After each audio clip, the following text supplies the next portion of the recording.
So the moon in Aquarius, it's an interesting combination because the moon represents the part of us that needs to feel connected. The moon is where we feel comfortable. Now, Aquarius archetypes have to do with being different. The exile to, the outsider, the rebel, the genius, person who sees things differently, or the revolutionary, sometimes the criminal. If your instinct is to be the outsider, is to think differently, then you're in an intimate relationship, for instance, and the person wants you to say that you love them. And when I reveal who I actually am, the Aquarius Moon person, that is, I might say that it frightens you or confuses you or threatens you because I don't play by the rules, because there's something wrong, quote unquote, with my feelings. We begin to recognize this pressure that arises in me to please you, to behave in a way that doesn't seem to threaten you. But if I do that, maybe you'll behave lovingly towards me. Maybe it'll make you feel more comfortable with me. But the price that I have to pay in order to produce that kind of behavior and those kinds of feelings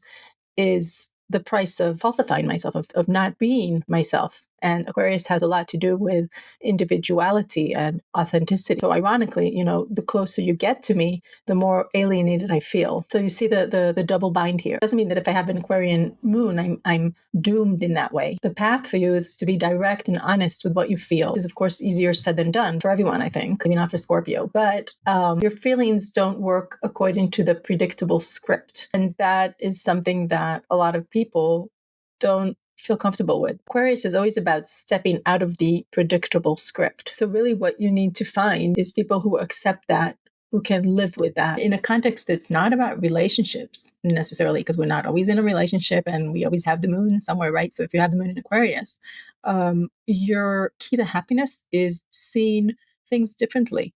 Not being afraid of that, not being afraid of expressing your opinion, which is not going to be conventional. If you really follow your heart, you're going to see things differently. You're not going to act according to the predictable script, right? You're going to question the codes. You're going to question expectations, the values, the facts thrown at you. So the assumption is that in prior lifetimes, and this is the evolutionary aspect of it, where we would ask, why would a person be born with the moon in Aquarius, and not only depicting the characteristics, but we assume that in prior lifetimes, you were caught in situations that were stultifying, that you were scripted and you had to do what you were expected to do. And so in this lifetime, you're highly reactive to being told what to do. You're highly reactive to being told what to do. You don't like that. You have your own different, very individualistic will.